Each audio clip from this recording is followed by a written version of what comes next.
In the shadows of myth and reality, monsters stir. From ancient legends to modern nightmares, we explore the creatures that haunt our stories, and sometimes, our lives. Welcome to Among Monsters podcast, where the line between man and monsters is thinner than you think. Douglas Taylor, A House of Pain and Secrets. The Silent Prison, The Unseen Torment of Douglas Taylor. I'm Damien Vale, and tonight on Among Monsters, we pull back the curtain on a case that, while it may not have gripped national headlines like some others, is every bit as monstrous. It's a story buried beneath years of enforced silence, hidden by layers of insidious control, masked by the chilling illusion of normalcy. This is a narrative woven with threads of deep isolation, relentless psychological domination, and a pattern of violence so sustained it bordered on systematic torture. Tonight we are looking at the life and the unspeakable crimes of Douglas Taylor. To the unsuspecting eyes of the outside world, Douglas Taylor was a figure of quiet anonymity, living his life in the small, unassuming Indiana town of Evansville. He was a man defined by the mundane, a husband, a father, a mechanic who worked on cars, a handyman who fixed up homes, a soul who largely kept to himself. But behind the deceptively ordinary facade of his suburban dwelling, Taylor exercised a terrifying reign built on pure, unadulterated fear. Over the agonizing expanse of years, he shattered not just bones, but wills. He systematically dismantled trust, piece by agonizing piece. He fostered a climate of absolute terror, and eventually, as too many monsters do, he pushed past the point of no return, crossing an invisible line into ultimate destruction. Douglas Taylor's story sadly begins the way so many of these chilling narratives unfold, with control. The ensnaring web, Crystal Justice's ordeal. He first encountered Crystal Justice when she was a young woman, barely out of her teens. In those initial deceptive days, he presented himself as a beacon of stability, a protective presence, a man with a strong, comforting aura. But it did not take long for these seemingly positive qualities to curdle into something sour, something deeply malignant. What had first appeared as a protective instinct quickly twisted, morphing into calculated manipulation. He began to sever her connections, isolating her methodically from friends and family, severing the vital lifelines that might have offered escape. Then, with terrifying patience, he began the slow, relentless process of degrading her, both mentally and physically. By the time Crystal bore children with Taylor, she was already living under an invisible chain of abuse, bound by fear and psychological torment. Her existence became a tightly monitored cage. He tracked her every movement, controlled every meager dollar, every whispered conversation. His home was a kingdom of arbitrary rules, so many rules that even the smallest, most innocent deviation brought swift, brutal punishment. Neighbors, glancing from their own windows, spoke of Crystal's near invisibility. She rarely emerged from the house, a phantom confined within its walls. When she did, her movements were quick, almost furtive. She often avoided eye contact, a silent plea for invisibility, and would return immediately, as if pulled back by an unseen force. The children, too, reflected this chilling pattern, quiet, withdrawn, their young voices hushed, trained into an unnerving silence, disciplined not to speak, not to draw attention. Inside the Taylor home, Crystal Justice's life devolved into a relentless, desperate struggle for mere survival. Taylor's abuse was not born of spontaneous rage. It was a methodical, almost ritualistic campaign of cruelty. He deliberately deprived Crystal and her children of the most basic human necessities: food, medical care, and the simple act of communication with the outside world. He imposed arbitrary, utterly dehumanizing routines designed to strip away agency and self-worth. And when he perceived that Crystal had violated any of his countless, capricious rules, the punishment was swift, merciless, and designed to inflict maximum terror and pain. Later, as the layers of this horrific case were peeled back, police reports would reveal the depths of Taylor's depravity. He would force Crystal to perform degrading, humiliating tasks as a twisted form of punishment. In one chilling instance, he made her sleep outside in the biting cold, without even the meager comfort of blankets, leaving her exposed and vulnerable. On another occasion, his rage ignited by the alleged act of taking food without his express permission, he struck her repeatedly, a merciless rain of blows. But the cruelty extended far beyond mere physical abuse.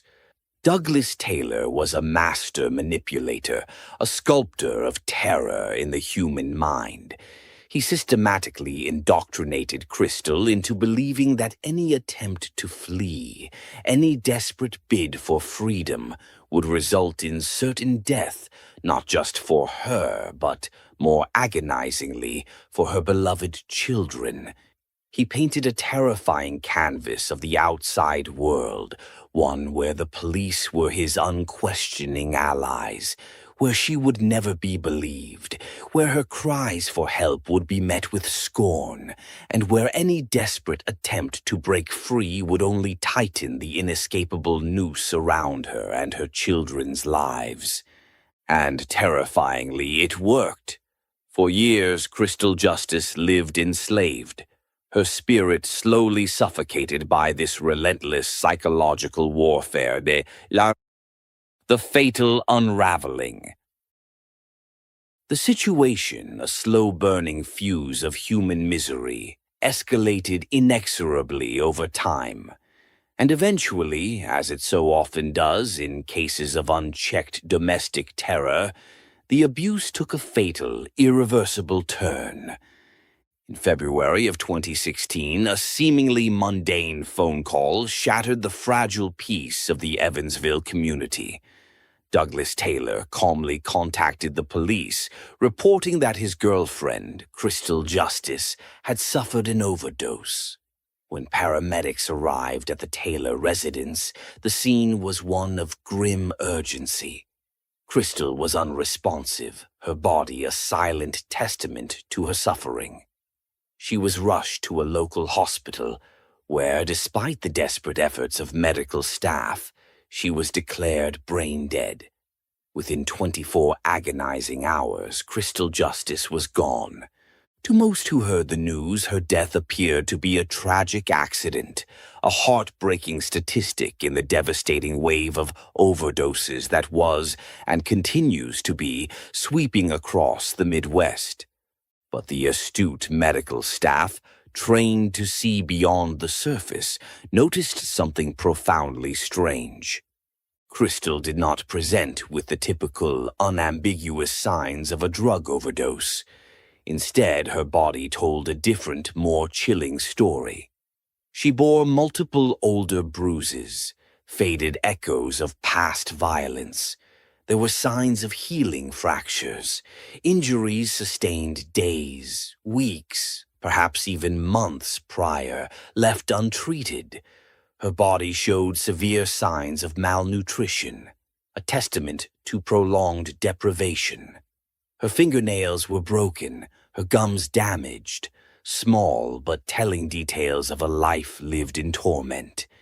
And there was something else, something deeply disturbing, an expression frozen on her face, not of peaceful repose but of profound, agonizing pain. A toxicology report, the cold, impartial arbiter of truth, later confirmed the medical staff's suspicions. There were no drugs in her system that would indicate an overdose, no substances sufficient to explain her rapid decline and death. The hospital staff, following a deep moral imperative, immediately contacted the police. An investigation was launched, a slow, meticulous peeling back of the layers of deception and silence that had enveloped Douglas Taylor's life for so long. Echoes from the abyss, the children speak. As detectives began their painstaking work, a terrifying portrait of prolonged psychological and physical torment emerged. Initial interviews with neighbors, once tight-lipped, began to reveal years of an unsettling silence surrounding the Taylor home. Some reluctantly admitted they had heard angry yelling, but had, in their own discomfort or disbelief, dismissed it as just a domestic dispute. Others confessed to observing Crystal's drastic physical decline, marked weight loss, eyes sunken with exhaustion and suffering, but had, tragically, attributed it to illness, perhaps drug use, never considering the darker truth. None of them, tragically, had reported it. But what truly shocked the hardened investigators, sending a shiver of profound revulsion down their spines, were the accounts from Crystal's surviving children. Once separated from the oppressive, terrifying influence of Douglas Taylor, once enveloped in a safe, nurturing environment, they began to speak. And what they revealed was devastating, a torrent of suppressed horrors pouring forth. They spoke of being locked in rooms for agonizing hours, imprisoned within their own home. They recounted being denied food as a cruel, dehumanizing form of punishment. They told police how they were forced to witness, helpless and terrified, as their mother was systematically hit, slapped, kicked, and relentlessly belittled.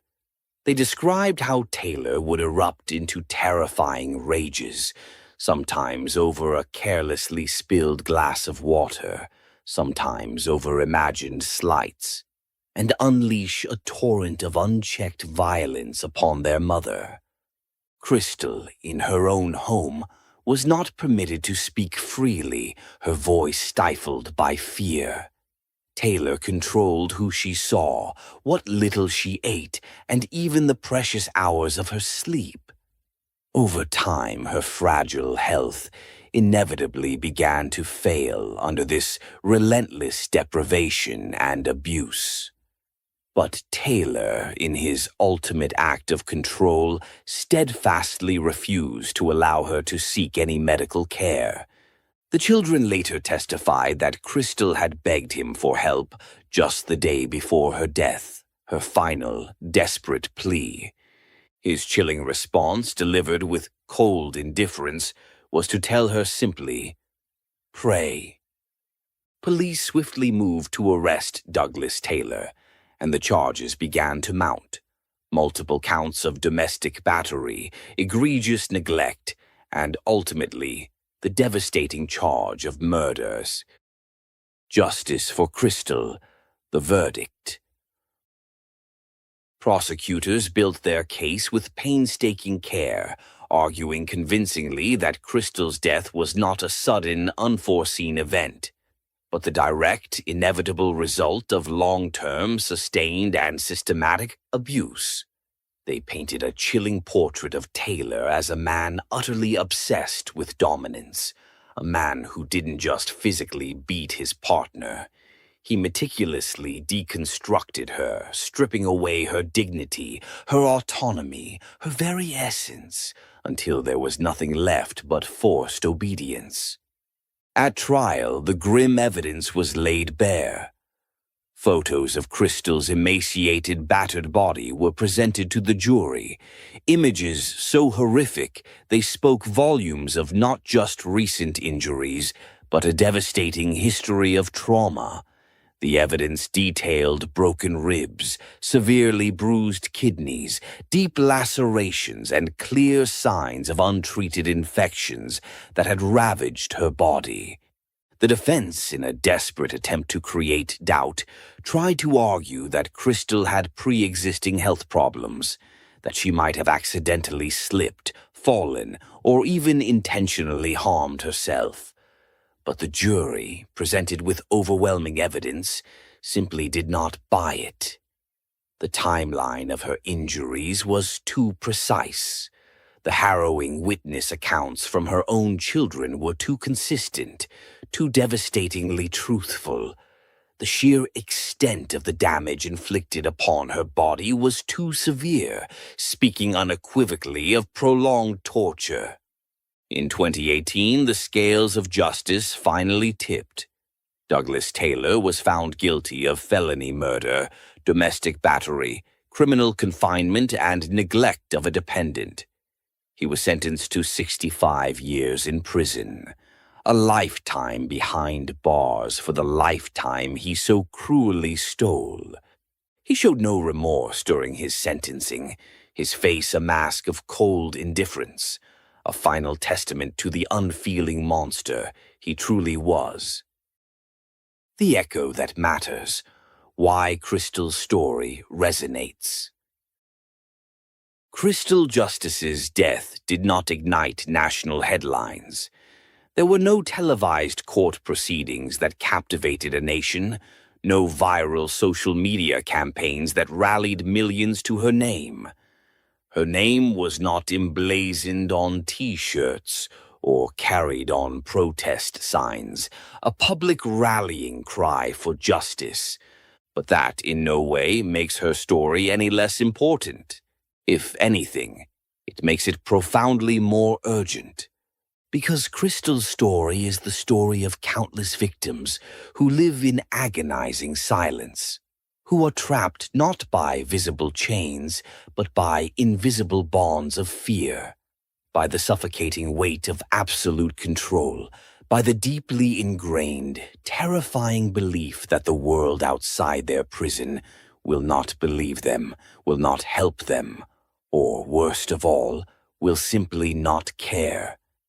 Crystal's children, the precious witnesses to her torment, are now with relatives, safe from the monster who shattered their lives. They are in therapy, slowly, bravely rebuilding the shattered pieces of their young souls. But they carry, undeniably, the indelible legacy of what they survived. They carry the haunting, yet ultimately powerful, memory of their mother, not merely as a victim, but as someone who endured with unimaginable strength, who tried to protect them with what little power she had left, and who ultimately died because one man decided his perverse need for control mattered infinitely more than her very life.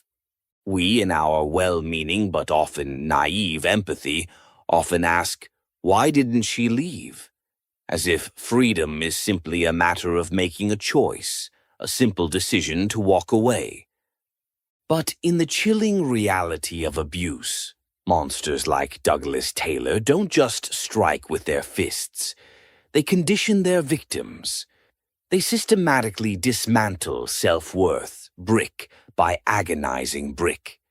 They isolate, severing every lifeline, every connection. They use the very concept of love as a suffocating leash and paralyzing fear as a cruel muzzle. They don't need physical chains to imprison. They use words, the terrifying gaze of their eyes, the oppressive weight of silence to build an unbreakable cage of the mind. By the time someone like Crystal truly attempts to leave, to break free, it is often already too late, the web too intricately spun. Crystal tried. In her final desperate year, she reached out, a whisper in the dark, to a few trusted people. She asked for help, hinted at the unspeakable abuse, but she was too terrified to go into crushing detail. Like so many victims, she worried profoundly about the inevitable retaliation. She worried about being judged, about the world's incredulity. Most agonizingly, she worried about losing her children, the very reason she endured. Douglas Taylor convinced her, in his chilling certainty, that no one could save her. And for a heartbreaking time, he was tragically right. But not forever. This case matters. It resonates.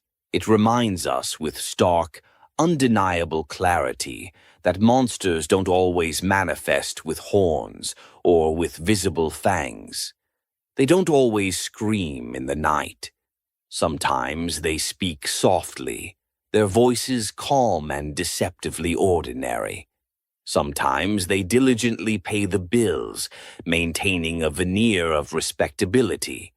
Sometimes they tell you they love you, their words a cruel deception, just before they slowly, deliberately close the door, locking you inside their personal hell. Douglas Taylor operated behind a meticulous facade of quiet, unassuming domestic life. He used normalcy itself as camouflage, a shield against scrutiny. And when he was done with Crystal, after he had systematically taken everything, every ounce of her spirit, her health, her very life, he tried to write the ending himself, to erase her story from existence. But he failed, because now her story is being told, her truth is echoing into the world. Let this episode be a profound reminder. Abuse doesn't always look like a black eye, a visible wound. It can look like pervasive control, like the insidious gaslighting that erodes your sanity, like forced isolation, cutting you off from the world, like the deafening silence that precedes unspeakable violence. And if you or someone you know is caught in a situation like that, even if it feels impossible, even if it's just a whisper, a tentative word, reach out. There are people who will listen, people who will believe you, people who will help you find a path to safety.